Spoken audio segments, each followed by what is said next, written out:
There's a book in the Bible where the name of God is never mentioned. However, the hand of God is seen on every page. This book is found in the Old Testament. It's the book of Esther. If you want to follow along with today's message, you can turn there. What I'm going to do today is I'm going to unpack the entire Esther narrative. We'll discuss, and I will tell you, and I will unpack the entire book for you today. I'm going to do that from the perspective of one of the minor characters in the book. And so, I'm not going to trick you like I did last year. I'm actually going to tell you the story from the perspective of one of the characters in the book. And what you see in the book of Esther, like I said, is not the name of God. And some scholars have questioned, should this even be in the canon? The name of God is never mentioned. But what you see is the presence of God throughout this entire narrative.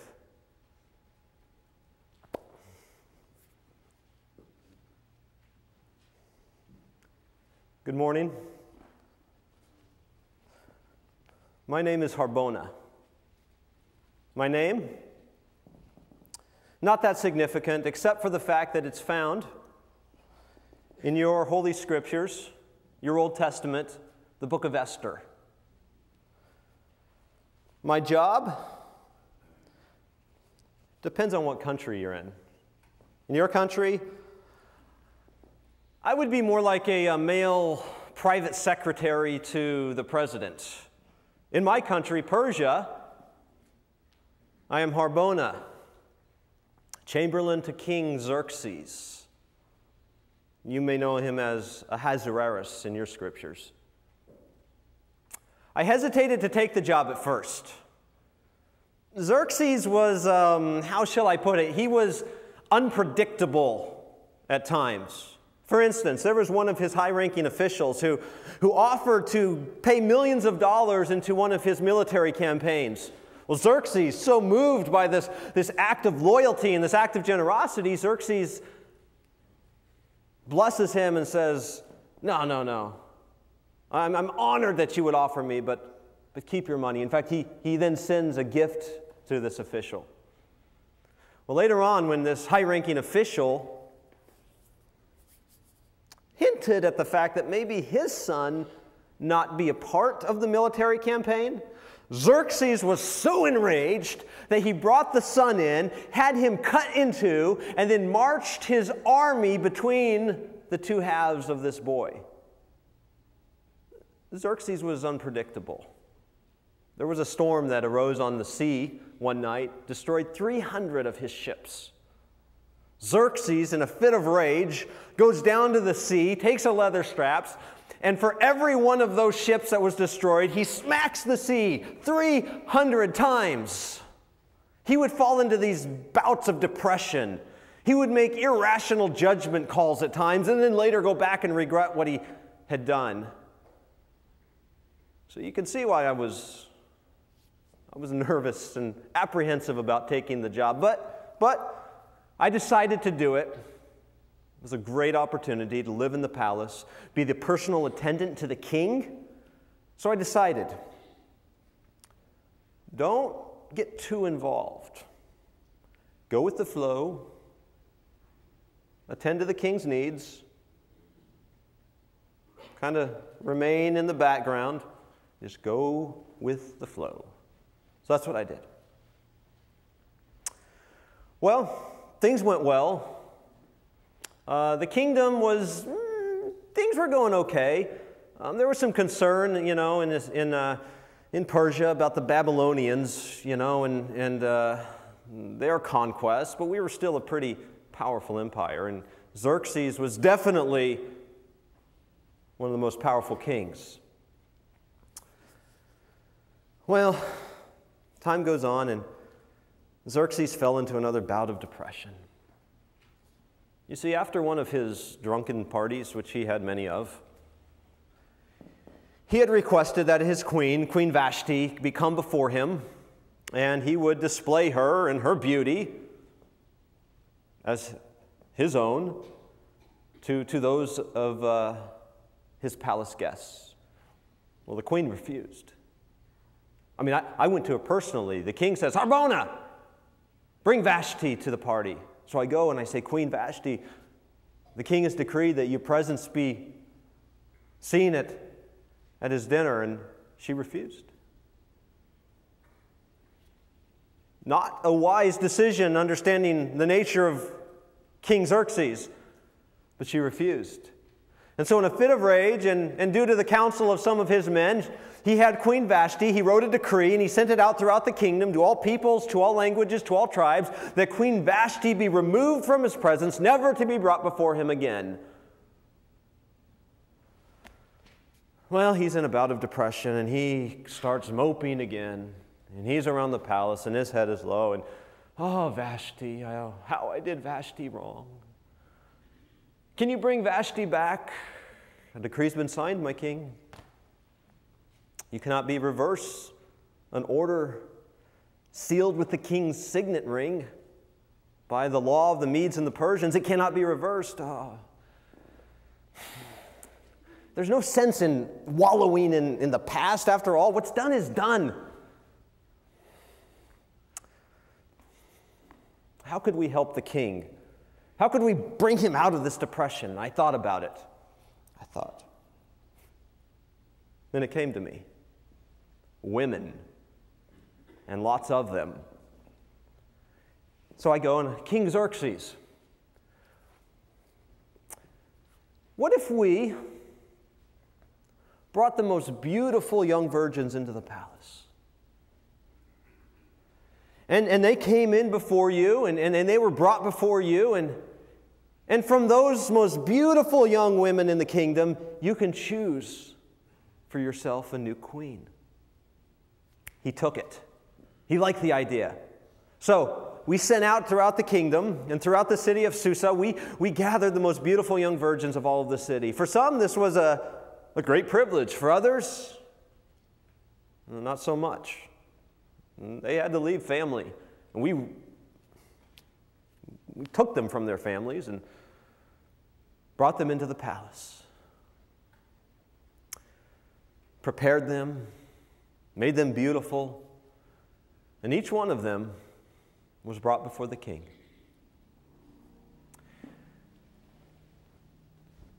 As far as I was concerned, he picked the best one. Beautiful young woman. Her name was Esther. She didn't really look Persian to me. No matter. She was a good queen, and the king was back to his old self. Things went on for 4 or 5 years. And then a series of circumstances happened in the kingdom that I'm still trying to make sense of. A series of consequences that are really quite remarkable. And that's what I want to talk to you guys about today. That's a story I want to tell you. You see, there was a man in the kingdom. His name was Haman. I didn't care for Haman too much. You'll see why. Haman was young and energetic and full of passion, but he was a suck-up. You know, he rose quickly through the ranks of our State Department to the point where the king loved him so much, I didn't like him at all. The king loved Haman. Appointed him second in command in the kingdom.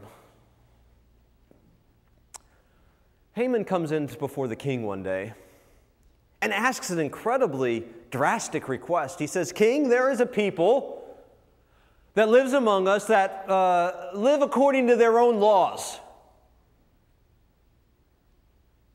They don't live according to your laws, king. And so if it please the king, I'll even put in my own funds to execute a campaign that will deal with these people." Well, Xerxes, asking no questions, Sure, Haman, yeah, whatever you think is best. If you feel like, this is the best course of action, go ahead. Here's my signet ring, make a decree. And Xerxes just said, take care of it, Haman. Now, it was strange. Oh, and Xerxes said, by the way, use state funds. Don't use your own funds, Haman. It was strange to me. Not Xerxes, that was like him. Sometimes he had no regard for human life. He let Haman kind of do what he felt was best. But it was Haman that puzzled me, because Haman wasn't generally loose and free with his own money that way to offer to pay for campaigns like this. Well, the decree went out to every man in his own language, to every tribe, to every person, signed and sealed with the ring and the signet of the king himself, which means, according to the laws of Persia, it could not be revoked. Not even the king himself could revoke it. Well, I get a copy of it. The decree by the king Xerxes of Persia, to every man in his own language, to every tribe in the kingdom, on the 13th day of December, the last month, a decree goes out to destroy, to kill, and to annihilate. I stopped. Destroy, kill, annihilate. That'll do it. Every Jew, every man, woman, and child, and to confiscate their property. What is Haman's problem with the Jews? Why such a drastic decree to destroy, kill, and annihilate all men, women, and children? He wanted to totally destroy an entire race of people, and he had the authority to do it. I didn't like Haman. What was his problem with the Jews anyway? As far as I could tell, they were a peaceful people. They lived among us. They were captives from their own homeland, and even under the Persian rule, many of them were free to go back to their own, wherever they came from. Many of them stayed in Persia because they had nice lives there. They weren't. Well, I come to find out, Haman wanted to eradicate an entire race of people because of one man. His name was Mordecai. You see, in Persia, we have what we call a citizens' council. A citizens' council is made up from one representative from each major people group within our kingdom. And they would decide on minor matters in the kingdom that the king would rather not have to deal with. And so this council would meet every day and decide on these matters.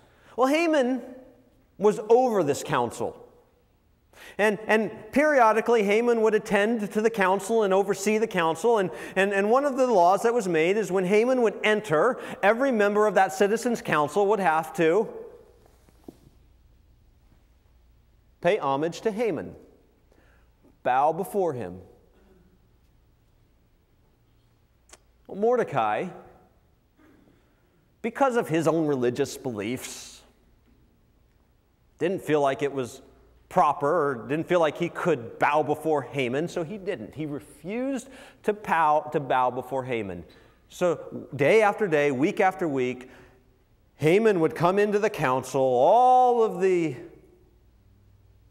representatives would bow before Haman, but there would be one man, Mordecai, who every single time Haman would come in, Mordecai just stood there. It so infuriated Haman. He got so angry at Mordecai, so frustrated with Mordecai, that because of his anger and his bitterness toward one man, he goes before the king and says, "Destroy, kill, and annihilate all Jews." Haman. I didn't like him. I thought about saying something to the king, but I was not about to get between Haman and the king.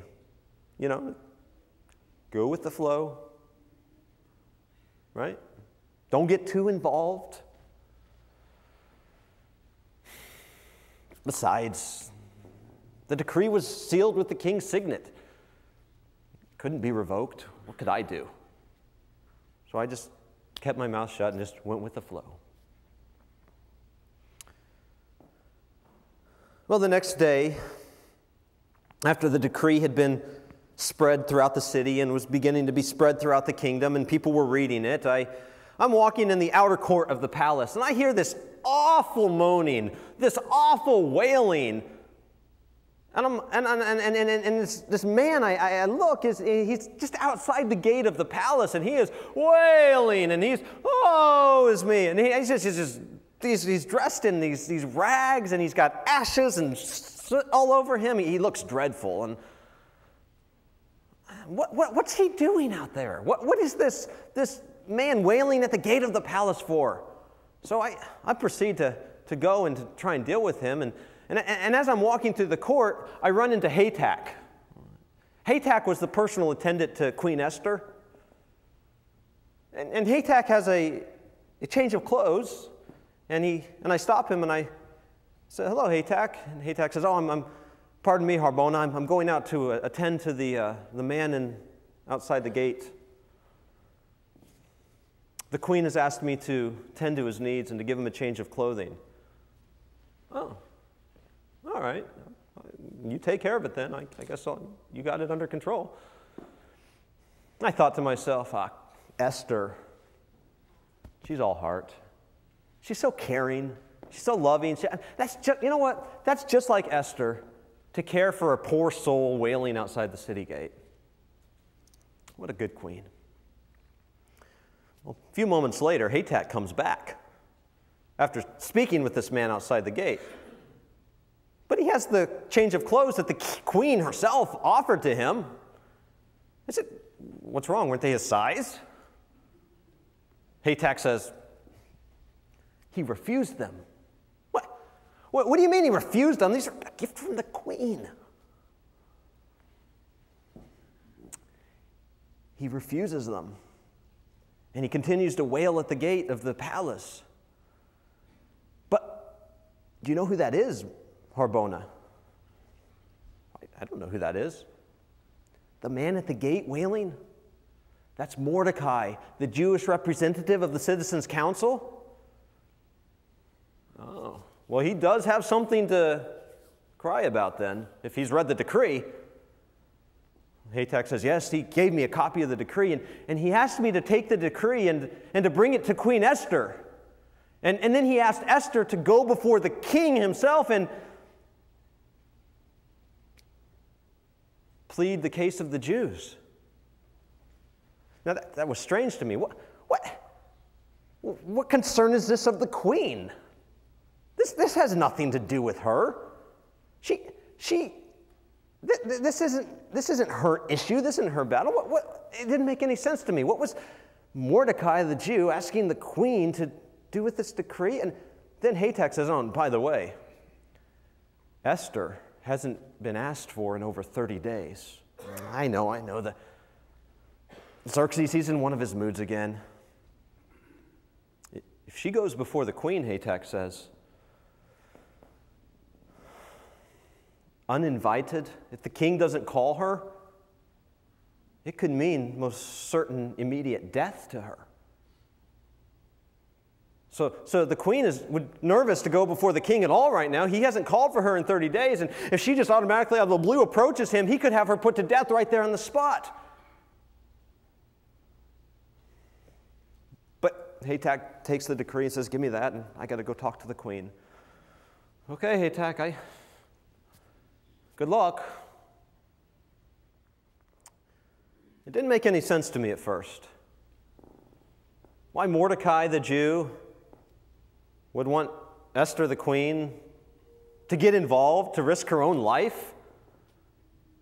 I mean, Esther was a good queen, but this was no concern of hers. Well, I went on with my duties for the day. The next day, I was walking on the second floor of the palace, attending to my duties, and I see Haytak again, the queen's attendant. Haytak, Harbona, come over here. Okay, what is it, Haytak? You're never going to believe this. I mean, he was sitting down. He's like, you sit down. I'm like, I'm good. No, you sit down. I'm good, Haytak, just tell me. He's like, you know Mordecai? The Jewish representative mourning outside the city gate yesterday? Yeah, I remember. Mordecai is Queen Esther's uncle. The queen is a Jewish.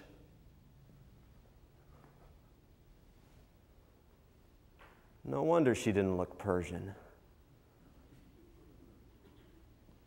Are you serious? Yeah. And Haytak goes on to tell me, I went back to Mordecai that night to tell him, Mordecai, the king hasn't asked for the queen in over 30 days. If she goes before him, she could die. I just think that's too big of a risk. And then Mordecai gave a message to Haytak to give to Queen Esther. Pay close attention to what Mordecai said. Mordecai looked at Haytak and says, knowing full well the risks involved in going before the king, Mordecai, who loved his niece, had raised her as his own, said, Queen, don't even think that with this decree that your own life will be spared. But perhaps you have been brought into the kingdom and made queen for such a time as this.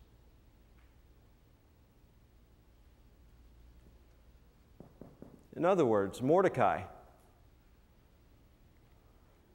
believed that his God was actually big enough to place Queen Esther as queen over Persia at just such the right time that this decree would go out and she would be able to do something about it. Mordecai actually believed that his God was big enough and powerful enough to do such a thing. Now, listen. If a God was that big, and if there was a God with that much power, well, he certainly would be a God to consider, huh? I don't know. Coincidences happen all the time. But this was news.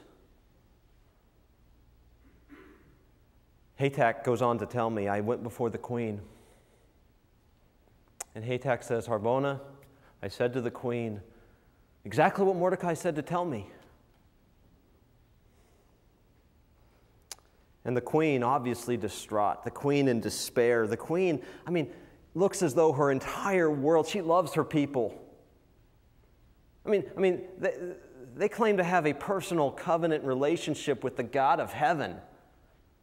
They really believe that, and they believe their God is worthy to be worshipped, and they believe their God is, and they believe they are God's special people that God has entered into a covenant relationship with, and her world is just crumbling, Harbona. Her world, you could see it on her countenance. She's struggling, and she's in despair, and she looks at me, and I'll never forget her response, Harbona. Haytak says, she looks at me and she says, I go before the king, and if I perish,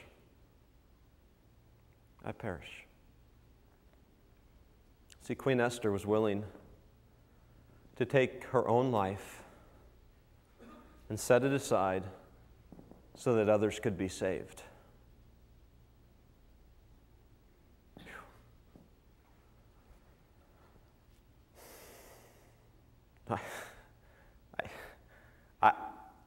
I'll just be honest with you. I never would do that.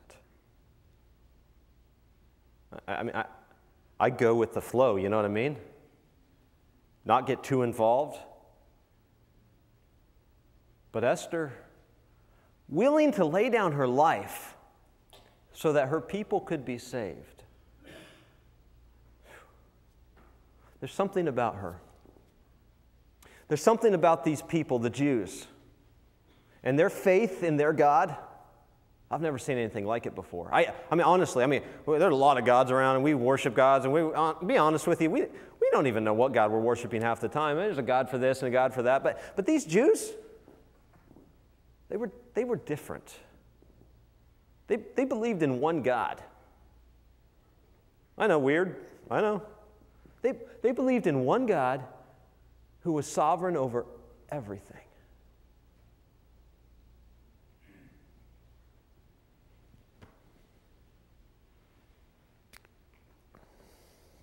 Well, the story goes on because it gets stranger. The queen prepares herself to go before King Xerxes. So she gets all of her attendants together and they fix her up. And the next day, the king is holding court. All of his officials are around. All of his guard is around. He's holding court. And remember, he's been in one of his moods. And the door opens. And I can see, out of my eye, it's Queen Esther. I got nervous, I'll be honest with you. I hope this turns out well. And Esther approaches the king's throne uninvited. The king's guard stands up. They draw their swords. Some of the king's officials say, "Who is this that approaches the king uninvited? Whoever approaches the king deserves to die. Take her out and remove her head." Oh, this is not going good. This is not going good. And I'm looking at Xerxes, and I'm looking at the expression on his face, and Xerxes remembers the love he has for Esther, and Xerxes remembers the care and the concern. He can be a real softy sometimes if he wants to, and Xerxes stays the swords of his soldiers, and he takes his scepter, and he invites the queen to approach him.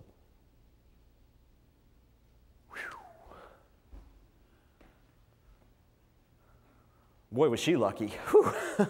Man. Man. She approaches. The king, Xerxes, looks down and says, "Esther, my queen, what is your request? I'll give you anything, up to half my kingdom. What is it? Name it." All right, here we go. Esther's going to foil Haman's plot, right? She doesn't. She goes before the king. She says, "King, I would like to invite you and your highest-ranking official, Haman, to a privately catered lunch this afternoon. Just for you." Okay. Sounds pretty good. So I'm thinking, okay, get Haman alone with the king, and so lunch comes. The king and Haman are reclining. Esther and the maids are bringing the food, and they're enjoying the meal. It's an amazing meal. There's food, there's wine. It was fantastic. And the king approaches Esther and says, "Esther, there's something on your mind. I can see it in your face. There's something you desire of me. Ask for it, name it, whatever it is, up to half my kingdom, and it's yours." I said, "This is it. What are you waiting for? Tell him." But she didn't tell him. She didn't tell him then. It would have been too soon. But all she said was, "King, if I found favor in your sight, and if it please you, come again to another lunch tomorrow that I shall prepare for you and Haman." Well, the king looks at her and says, "You're playing games with me, queen." And Haman says, "They always do."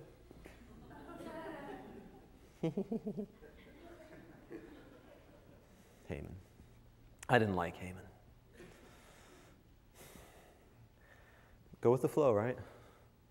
So the king says, "It would please us to join you for lunch tomorrow." Now, had Esther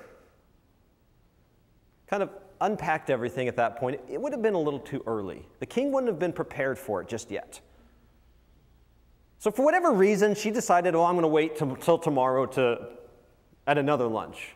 But what happened in between the first lunch and the second lunch, this is really strange. I've got to tell you about this, because this is where, I mean, coincidences they abound. Later that night, Haman throws a party for all of his friends.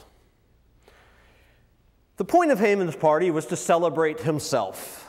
All of his successes, how he had advanced through the State Department to second in command, how Haman had done this and Haman had done that, and he had found favor with the king, and now he was even being invited to privately catered lunches with the king and the queen themselves. Look at my glory. You ever been to a party like that? Haman. But then Haman kind of got to thinking, the only thing that I don't have, Mordecai. So in the midst of talking about all of his splendor and all of his glory, he gets to talking about Mordecai. He begins to seethe. He begins to get angry. Mordecai won't bow to me, won't pay homage to me. Mordecai defies me. All of a sudden, the party took a turn. You know what I mean? Like, okay, this is not going anywhere good. Well, Haman's attendants and friends said, well, let's deal with Mordecai. What do you mean, says Haman. Well, why don't you go before the king tomorrow and explain how Mordecai is defiant and won't live according to the laws, and have him hanged. Mordecai says, that's the best idea I've heard all day. Well, let's go. Let's command a gallows to be fixed in the back, courtyard here. You know the party's gone bad when you start making a gallows to hang someone, all right? Yeah. Like what kind of people? This was Haman. Like when you start making the gallows, it'd be a good time to, hey, I got to go. So they build the gallows, 50 cubits high. They didn't mess around. I mean, these gallows were meant for people to see who was hanging on that from all over the city. So Haman's plan is coming together. Except an amazing coincidence happened. That night, we're at sleep in the palace, and the king has a case of insomnia. Now, he always slept fine. Always very tired at night, just slept fine. But tonight, this particular night, he has to have insomnia. So I'm asleep in my quarters next door, and I hear the king, Harbona, Harbona!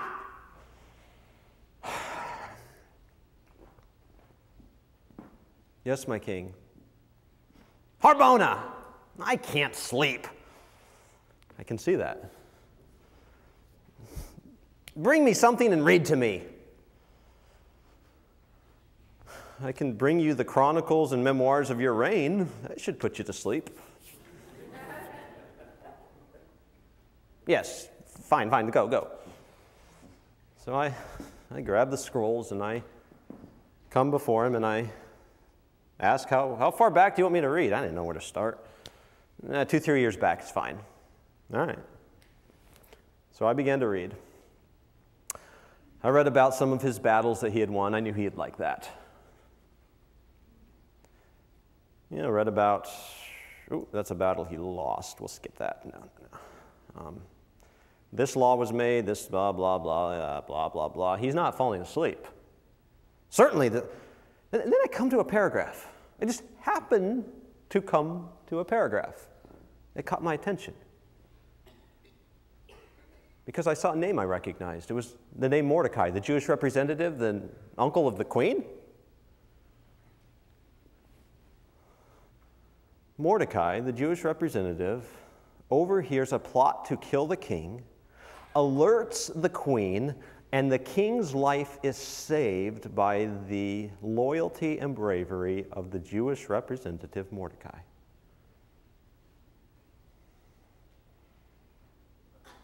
The king perks up and says, I remember that. Yeah. Two of my advisors, they were going to kill me, and the Jewish representative, Mordecai, he alerted the queen. He saved my life. Harbona, has anything been done to reward Mordecai and to honor him for saving my life? Well, nothing was done.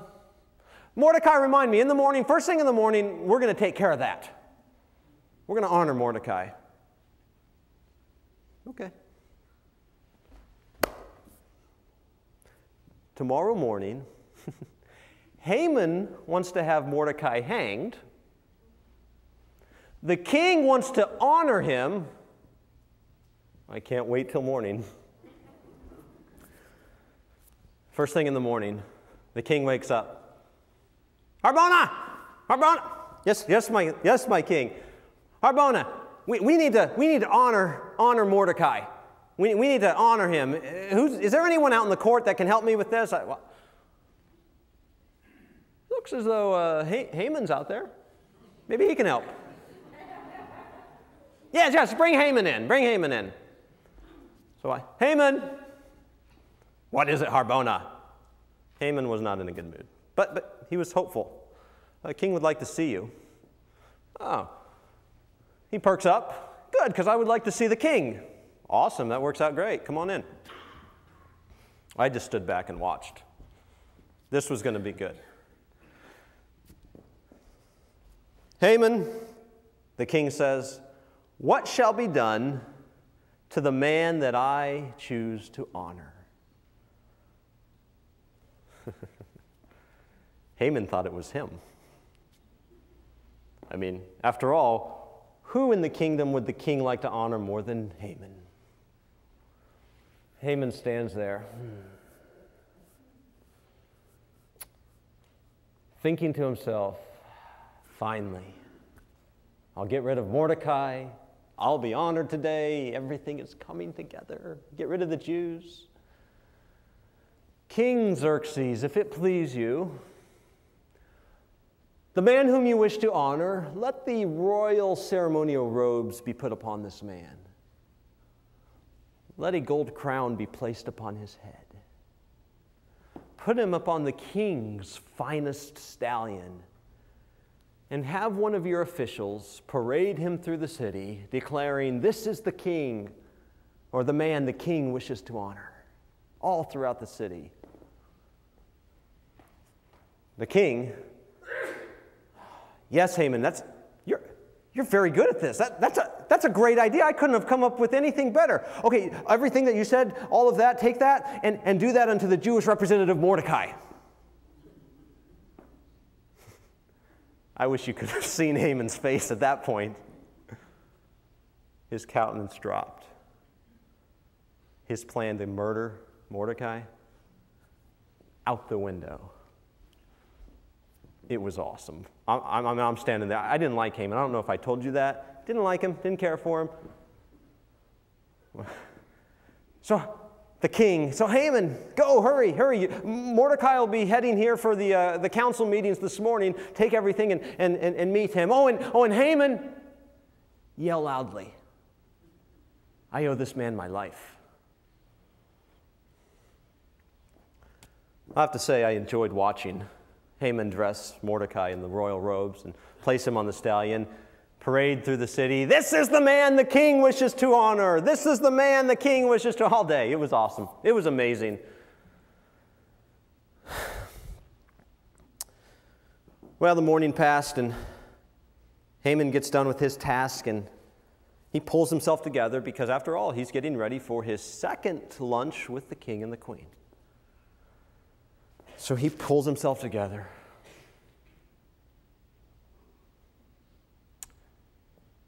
You see the events that took place between the two lunches? See what happened? Yeah. Very interesting. It was a perfect time to talk to the king. So they're sitting at lunch. They're eating and they're drinking, and the king approaches Esther again. He says, Queen Esther, something is on you. Something weighs heavily on you. What is it that you want? Ask of it, anything, up to half my kingdom, and it's yours. And the queen kneels before the king. She says, King, if it please you, and if I found favor in your sight, I ask that you give me my life.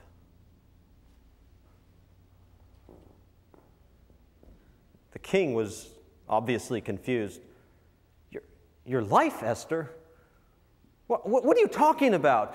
Give me my life and the lives of my people. The king, still confused. The lives of your people? Who would dare take your life? Who would dare take the lives of your people? Point the man out right now. Queen Esther looks and she points out Haman. Haman is the man that would seek to destroy, kill, and annihilate me and my peoples. Xerxes.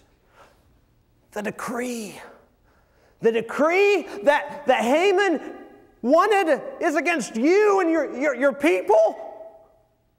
The king was in such a rage, such a fury. He had to leave. He left the area and he had to go think. He had to get himself under control. Haman is afraid. So Haman approaches the queen, begins to beg for his life. Queen Esther, I didn't know that these were your people. Queen Esther, she didn't want to hear it. So Haman begins to grovel. He begins to get at her feet, and he begins to grab her cloak, and he begins to grab her dress, and he begins to beg for his life, and he begins to ask her to spare him. Well, Xerxes comes back in and sees that, gets the wrong idea. Says, take that man! Would you molest the queen in my own house? The king is angry. He says, put the death veil over his face. That meant when the death veil was lowered, no more were you to be ever brought before the presence of the king, but to be taken out and executed. Now, I don't normally get involved, but I thought this was safe. So I said, King Xerxes, yes, Harbona. It just so happens that last night at a party, Haman had a gallows fixed. He wanted to hang Mordecai on it. Just a suggestion. It's a fresh gallows. Hang him on it, the king says.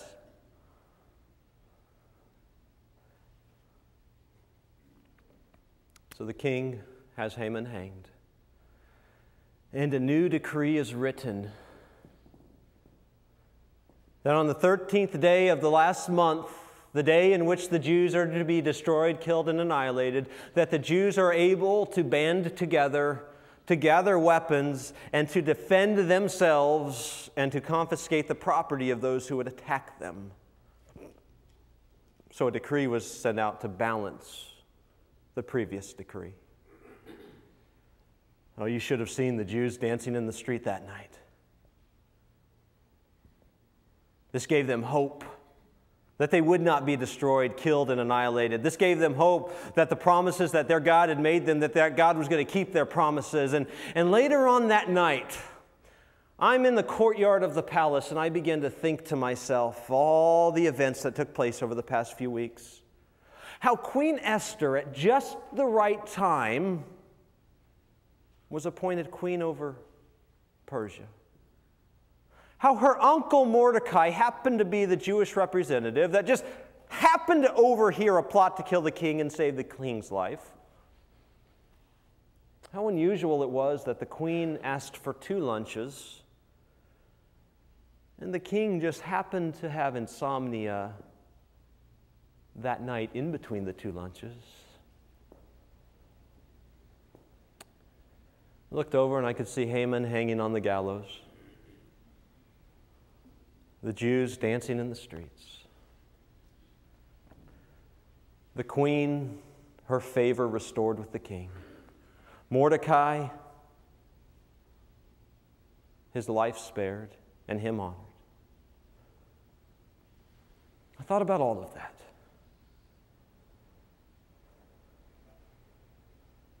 Either this is a series of coincidences that are unexplainable, or there's something behind all of this. Is it that Mordecai's God is that powerful? Or that the Jewish people are just that lucky?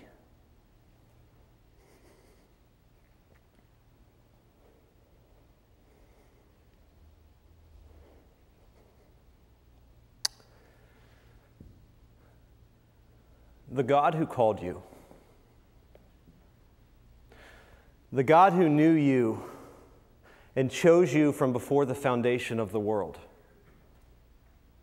He is the same God who right now holds you in His hands. The God who sits on a throne, exalted above all creation. This King we call Jesus,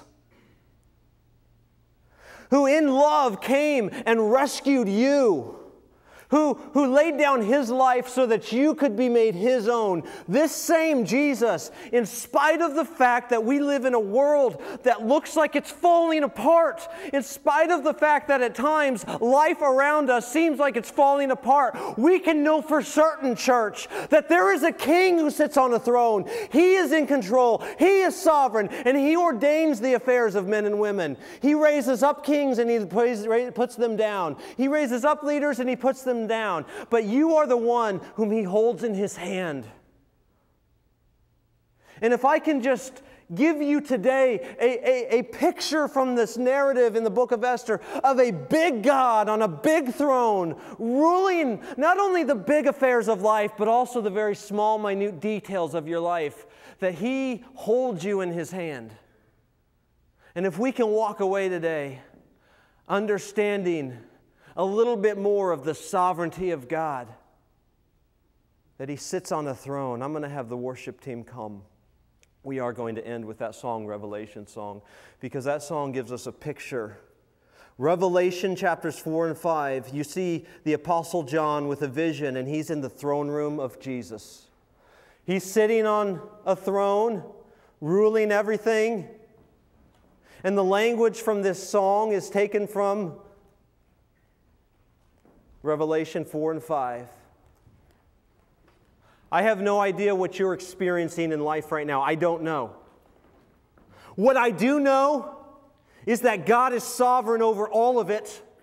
What I do know is that nothing has slipped through His hands. Nothing has slipped through His fingers. What I do know is the God who chose you from before the foundation of the world is the God who holds you today. And we can rest in that. So let's stand and worship our sovereign God.